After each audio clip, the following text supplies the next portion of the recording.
नमस्कार, आपके साथ मैं हूं साक्षी जोशी और इस वक्त की बड़ी खबर आपको बता दें कि पंजाब पुलिस की स्पेशल सेल ने हिजबुल मुजाहिदीन से जुड़े 2 आतंकियों को अमृतसर से गिरफ्तार किया। दोनों गुरदासपुर के रहने वाले हैं। पंजाब पुलिस की स्पेशल सेल ने ये गिरफ्तारी की है और दोनों ही आतंकी गुरदासपुर के रहने वाले हैं। हमारे संवाददाता विशाल एंग्रीश हमारे साथ जुड़ गए हैं। विशाल, क्या खबर मिल पा रही है इनके बारे में? आखिर कब स्पेशल सेल को इनके बारे में जानकारी मिली? देखिए, 25 अप्रैल को जब हिजबुल का एक आतंकी जो पंजाब पुलिस ने गिरफ्तार किया था, उसके बाद ही इन लोगों की को काबू किया गया था और के तौर पर भी देखा जा रहा था, क्योंकि पंजाब पुलिस द्वारा ही टिप्स जम्मू कश्मीर पुलिस को दी गई थी। जो हिजबुल कमांडर रियाज नाइकू भी जिसमें मारा गया था, और उसकी सारी टिप्स पंजाब इंटेलिजेंस विंग द्वारा ही जो जम्मू कश्मीर इंटेलिजेंस विंग है और दूसरी सुरक्षा एजेंसियां हैं उनके साथ शेयर भी किया गया था। वहीं पर साक्षी, मैं बताना चाहूंगा कि पंजाब में 2 अलग अलग ऑपरेशन भी चल रहे थे, जिसमें एक ऑपरेशन में काफी भारी सफलता पंजाब पुलिस को ग्राउंड जीरो के ऊपर भी लगी है, जो कपूरथला के सुल्तानपुर लोधी में चल रहा था, जिसमें खालिस्तानी और गैंगस्टर नेक्सस सामने आया था, जिसमें सीधा सीधा हाथ हरमीत सिंह पीएचडी का था, जो लाहौर में कुछ दिन पहले ही एक गोली का शिकार हो चुका है और मारा जा चुका है, और उसके जो अलग अलग लिंक्स थे उनको पंजाब पुलिस ने खंगालना शुरू किया था, जिसमें 7 पिस्टल, एक ड्रम गन और एक मशीन गन अभी तक मिल चुकी है। और जो पंजाब पुलिस का सुल्तानपुर लोधी में ऑपरेशन चल रहा है वो अभी भी चल रहा है और भारी सफलता पंजाब पुलिस को हाथ लग रही है। जी विशाल, आप हमारे साथ बने रहें, क्योंकि अगली खबर भी जो पंजाब से आ रही है, कपूरथला में पुलिस की स्पेशल टीम की ये बड़ी कार्रवाई सामने आई है। पाकिस्तान में छिपे खालिस्तान समर्थक आतंकी हरप्रीत सिंह के करीबी 6 लोगों को अब तक गिरफ्तार किया है। इनके पास से एक machine gun, drum gun, Pakistan made 7 pistol, कारतूस, विदेशी करेंसी और अन्य हथियार बरामद किए गए हैं। पकड़े गए कई आरोपियों के खिलाफ पहले से ही अलग अलग पुलिस स्टेशंस में मामले दर्ज हैं। फिलहाल आसपास के गांवों में लगातार पुलिस की छापेमारी और ऑपरेशन जारी है। जल्द ही पाकिस्तान की किसी बड़ी साजिश का खुलासा किया जा सकता है। विशाल, इस पर क्या खबर मिल पा रही है? देखिए साक्षी, क्योंकि जो मशीन गन, चाहे वो ड्रम गन है, मशीन गन है, बड़ी ही लेटेस्ट वेपन है, जो मेड इन पाकिस्तान के हैं। और हरमीत सिंह पीएचडी हमेशा ही अपने जो उसके सोर्स होते थे उनके पास हथियार भेजता भी रहता था, और यही काम था कि पंजाब पुलिस का इंटेलिजेंस विंग लगातार ही हरमीत सिंह पीएचडी के पीछे भी था। और पिछले कुछ महीने पहले ही उसकी जो लाहौर में हत्या कर दी गई थी एक गुरुद्वारा साहब के बाहर ही, और उसके बाद धीरे धीरे जो उसके लिंक थे वो सामने भी आने शुरू हो गए थे, क्योंकि वो लिंक बनाता था थ्रू चाहे वो कनाडा हो, चाहे यूएस हो, चाहे इंग्लैंड हो, जर्मन, इटली हो, तो उन्हीं के थ्रू यहाँ पर पंजाब में ऑपरेट किया जा रहा था। और धीरे धीरे जब इंटेलिजेंस विंग ने इनके लिंक खंगाले तो काफी हैरानकुन। शुक्रिया हमारे साथ जुड़ने के लिए विशाल आपका। जम्मू के कठुआ जिले में टेक्सटाइल मिल में काम करने वाले मजदूरों ने आज जमकर हंगामा किया। मजदूरों का आरोप है कि उन्हें पूरा वेतन नहीं मिला है। सैकड़ों नाराज मजदूर सड़कों पर उतरे और मिल प्रबंधन के खिलाफ जबरदस्त नारेबाजी की। नाराज मजदूरों ने टेक्सटाइल मिल के आसपास के इलाके में तोड़फोड़ भी की और कई गाड़ियों को नुकसान पहुंचाया। मजदूरों का ये हंगामा काफी देर तक चलता रहा। लोगों को समझाने पहुंचे आईपीएस शैलेंद्र मिश्रा ने भोजपुरी भाषा में लोगों से बात की।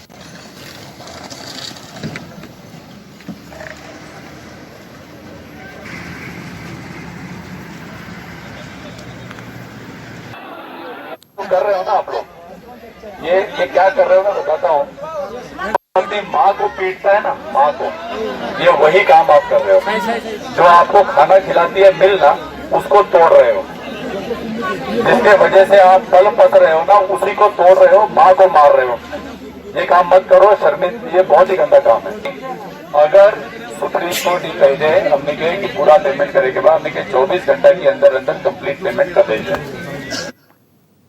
और इस वक्त स्वास्थ्य मंत्रालय एक प्रेस कॉन्फ्रेंस कर रहा है, सीधे रुक करते हैं। ओपी जारी की गई है उसके अनुसार विदेशों में फंसे भारतीय संबंधित भारतीय दूतावास और उच्च आयोग में अपना पंजीकरण कराएंगे।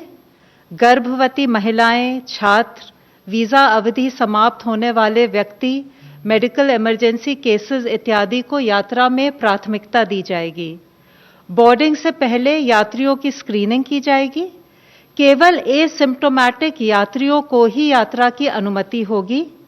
यात्रा के दौरान सिविल एविएशन और हेल्थ के प्रोटोकॉल्स का अनुपालन करना होगा। बोर्डिंग के पहले सभी यात्री अंडरटेकिंग देंगे कि वे भारत में आगमन पर 14 दिनों तक न्यूनतम अवधि के लिए अपने खर्चे पर अनिवार्य इंस्टीट्यूशनल क्वारंटाइन में रहेंगे। गंतव्य पर पहुंचकर सभी की मेडिकल जांच की जाएगी और सभी को आरोग्य सेतु ऐप पर अपने आप को रजिस्टर करना होगा। अगर कोई यात्री सिम्प्टोमेटिक पाया जाता है, उन्हें हेल्थ प्रोटोकॉल के अनुसार मेडिकल फैसिलिटी में पहुंचाया जाएगा। बाकी यात्री इंस्टीट्यूशनल क्वारंटाइन में पहुंचाए जाएंगे।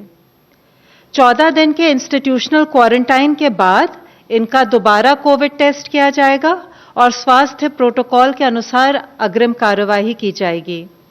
इंस्टीट्यूशनल क्वारंटाइन की व्यवस्था संबंधित राज्य या केंद्र शासित प्रदेश की सरकार की करेगी। विदेश मंत्रालय यात्रियों की सूची उनके आगमन से पहले संबंधित राज्यों के साथ साझा करेगी।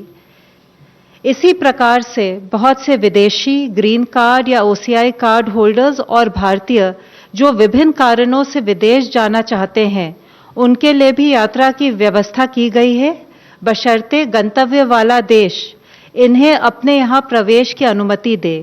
इवैक्यूएशन फ्लाइट्स द्वारा विदेश जाने वाले अंतर्राष्ट्रीय यात्रियों के लिए एयरपोर्ट्स अथॉरिटी ऑफ इंडिया ने भी एक एसओपी बनाई है, जिससे कि सोशल डिस्टेंसिंग, हेल्थ प्रोटोकॉल्स का एयरपोर्ट्स पर अनुपालन हो। एसओपीज के सफल क्रियान्वयन के लिए स्वास्थ्य मंत्रालय, विदेश मंत्रालय, गृह मंत्रालय, सैन्य मामलों के विभाग, सिविल एविएशन मंत्रालय और एयर इंडिया के वरिष्ठ अधिकारियों की एक इंटर मिनिस्ट्रियल कोऑर्डिनेशन कमेटी का गठन किया गया है। यह कमेटी मिलकर एसओपी को लागू करने के लिए और व्यवस्थित तरीके से यात्रा को सफल बनाने के लिए सभी आवश्यक कार्रवाई सुनिश्चित करेगी।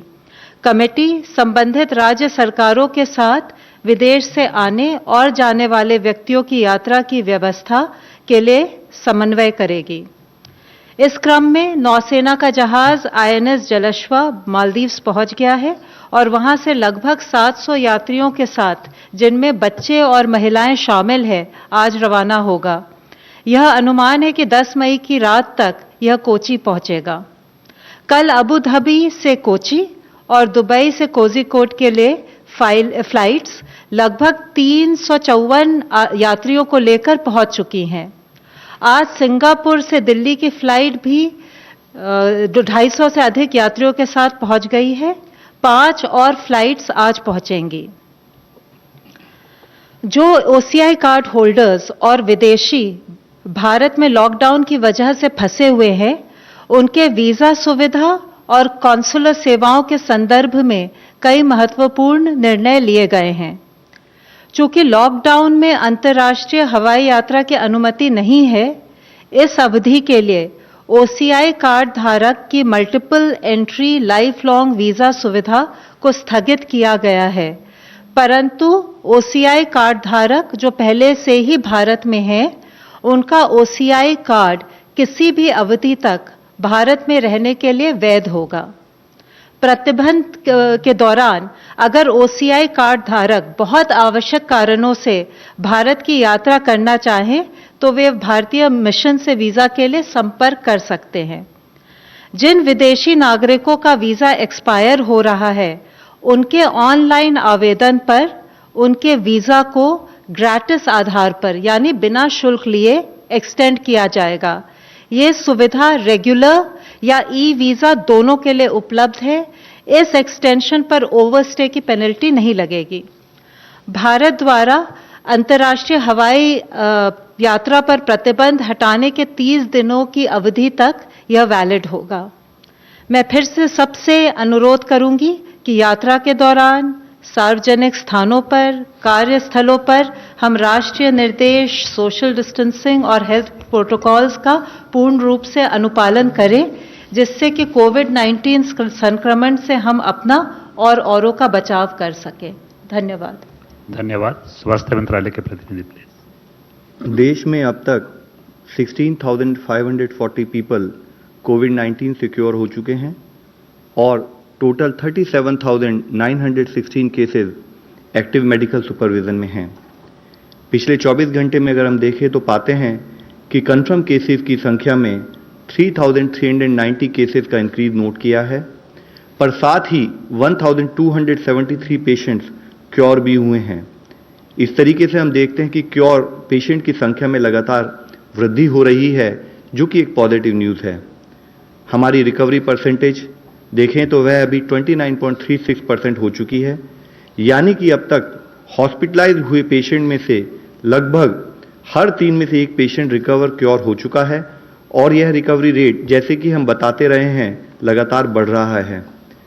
कल तक का डेटा देखें तो हम पाते हैं कि जो हमारे पेशेंट एक्टिव मेडिकल सुपरविजन में हैं, उनमें से 3.2% ऑक्सीजन सपोर्ट पर हैं, 4.7% आईसीयू सपोर्ट से रिलेटेड सर्विसेज पा रहे हैं और साथ में 1.1% पर्सन जो हैं वह वेंटिलेटर सपोर्ट पर हैं। हमारे कंट्री में अगर हम देखें तो पाते हैं कि 216 जिले ऐसे हैं जहां पर कोई केस रिपोर्ट नहीं हुआ है। 42 ऐसे जिले हैं जिनमें पिछले 28 दिन से कोई केस नहीं आया है। 29 ऐसे जिले हैं जहां पर पिछले 21 दिन से कोई केस रिपोर्ट नहीं हुआ है। 36 ऐसे जिले हैं जहां पर कि पिछले 14 दिन से कोई केस नहीं आया है और 46 ऐसे जिले हैं जहां पिछले 7 दिनों से कोई केस नहीं आया है। हमारा एफर्ट है कि हम फील्ड पर कंटेनमेंट और फिजिकल डिस्टेंसिंग का पालन करते हुए इन जिले की संख्याओं को बढ़ाएं। भारतीय रेलवेज ने 5,231 कोचेस को कोविड केयर सेंटर्स के रूप में कन्वर्ट किया है और उनको 215 आइडेंटिफाइड रेलवे स्टेशन पर रखा जाएगा। इन कोचेस का यूज मिनिस्ट्री ऑफ हेल्थ द्वारा 7 अप्रैल को जारी किए गए दिशा निर्देशों के अनुसार वेरी माइल्ड और माइल्ड केसेस के ट्रीटमेंट के लिए किया जाएगा। यह इंश्योर किया जाएगा कि क्रॉस इन्फेक्शन से बचने के लिए सस्पेक्टेड और कंफर्म केसेस के लिए अलग अलग कोच डेजिग्नेट किए जाएं। जहां पर भी cases Covid care centre coach में एडमिट होते हैं, वहां प्रत्येक पेशेंट को या तो एक इंडिविजुअल केबिन असाइन किया जाए या जरूरत अनुसार 2 कंफर्म पेशेंट एक केबिन में रखे जा सकते हैं। 215 स्टेशन में से 85 स्टेशन पर इवन हेल्थ केयर स्टाफ भी रेलवे द्वारा प्रोवाइड किया जाएगा और एडिशनली जो 130 रेलवे स्टेशन हैं जहां पर ये कोविड केयर कोचेज होंगी, वहां स्टेट जब अगर उनकी रिक्वेस्ट के अनुसार स्टेट के द्वारा स्टाफ और एसेंशियल मेडिसिन प्रोवाइड की जाएंगी।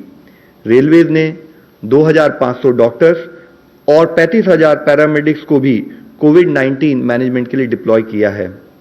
इसके साथ ही आईसीएमआर ने प्रोजेक्ट प्लेसिड के तहत प्लेसिड यानी phase 2 open label randomise control trial को उनको नेशनल एथिक्स कमेटी से मंजूरी मिल गई है, जिसके तहत आईसीएमआर कॉन्वलेसेंट प्लाज्मा की सेफ्टी और एफिकेसी को असेस करने के लिए क्लिनिकल ट्रायल्स 21 हॉस्पिटल में करेगा, जिसमें से कि 5 अस्पताल महाराष्ट्र से हैं, 4 गुजरात से हैं, राजस्थान, तमिलनाडु, मध्य प्रदेश और उत्तर प्रदेश से 2-2 अस्पताल हैं। साथ ही पंजाब, कर्नाटका, तेलंगाना, चंडीगढ़ से 1 अस्पताल है। कल माननीय स्वास्थ्य मंत्री और माननीय आयुष मंत्री उन्होंने मिलकर आयुष संजीवनी एप्लीकेशन का लॉन्च किया, जिसको कि आयुष मंत्रालय ने मिनिस्ट्री ऑफ आईटी के द्वारा डेवलप किया था। साथ ही 2 इंटरडिसिप्लिनरी क्लिनिकल रिसर्च स्टडीज जो एक जॉइंट इनिशिएटिव के रूप में आयुष मंत्रालय, मिनिस्ट्री ऑफ हेल्थ और ministry of science and technologies ICMR के साथ मिलकर उसको भी लॉन्च किया गया। इन स्टडीज का मुख्य उद्देश्य है कि आयुर्वेदा को प्रोफाइलैक्सिस के लिए रूप में कैसे इस्तेमाल किया जाए और उसको स्टैंडर्ड केयर फॉर कोविड-19 से संबंधित एडिशनल सपोर्ट के रूप में कैसे यूज किया जा सकता है। इसी के तहत दूसरी स्टडी के द्वारा population based intervention on the impact of Ayush based prophylactic intervention, जो कि आयुर्वेद का इस्तेमाल कोविड-19 के प्रिवेंशन में हाई रिस्क पॉपुलेशन को स्टडी करेगा। माननीय स्वास्थ्य मंत्री जी ने तमिलनाडु, केरल, कर्नाटक और तेलंगाना के राज्य स्वास्थ्य मंत्रियों से भी उनके प्रिपेयर्डनेस और कंटेनमेंट एफर्ट्स की समीक्षा की। इससे पहले माननीय स्वास्थ्य मंत्री ने यूपी, उड़ीसा, वेस्ट बंगाल, गुजरात और महाराष्ट्र के स्वास्थ्य मंत्रियों के साथ भी वीडियो कॉन्फ्रेंस के द्वारा बातचीत की और उन्होंने कहा कि राज्यों को हर संभव मदद दी जाएगी। उन्होंने यह भी कहा कि अन्य राज्यों से आने वाले माइग्रेंट वर्कर्स की उचित क्वारंटाइन व्यवस्था हर जिस स्टेट में वह लौट रहे हैं वहां की जाए और सारी यानी कि सीवियर एक्यूट रेस्पिरेटरी इलनेस और इन्फ्लुएंजा लाइक इलनेस केसेस की सैंपलिंग और टेस्टिंग की उसको बढ़ाया जाए, उसकी आवश्यकता पर भी उन्होंने बल दिया। माननीय स्वास्थ्य मंत्री जी ने रेड क्रॉस वॉलंटियर्स द्वारा देश में किए जा रहे रिलीफ मटेरियल के डिस्ट्रीब्यूशन को भी वर्ल्ड रेड क्रॉस डे पर सराहना की। स्वास्थ्य मंत्रालय ने विदेश से लौटने वाले कॉन्टैक्ट्स, आइसोलेशन ऑफ सस्पेक्ट्स या कंफर्म केसेस के लिए राज्यों में फैसिलिटी क्वारंटाइन, फैसिलिटी आइसोलेशन के लिए hotels, service apartment, lodges etcetera के यूज करने के लिए भी अतिरिक्त दिशा निर्देश जारी किए हैं। यह services clinically assessed, pre symptomatic और वेरी माइल्ड केसेस के लिए प्रोवाइड की जा सकती है, जिसके तहत जो लोग जिनके यहां पर रिक्वायर्ड होम आइसोलेशन की फैसिलिटीज अवेलेबल नहीं है वह इसका इस्तेमाल कर सकते हैं।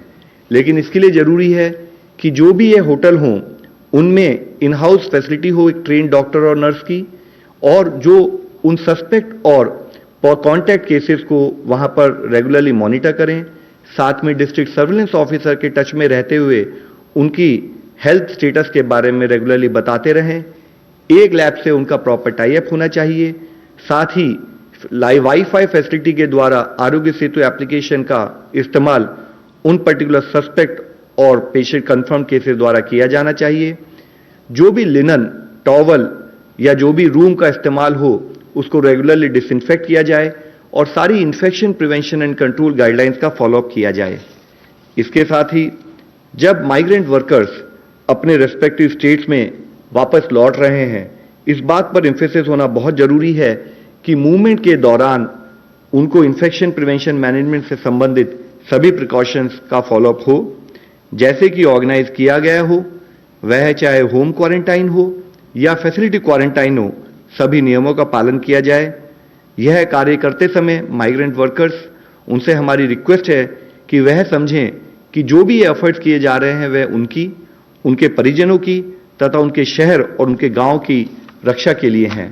सभी डूज एंड डोंट्स का पालन किया जाए। सभी लोग physical distancing, hand hygiene, respiratory hygiene और रिक्वायर्ड सैनिटेशन और एनवायरमेंटल हाइजीन का एक बिहेवियरल चेंज के रूप में अपनी लाइफ में पालन करें।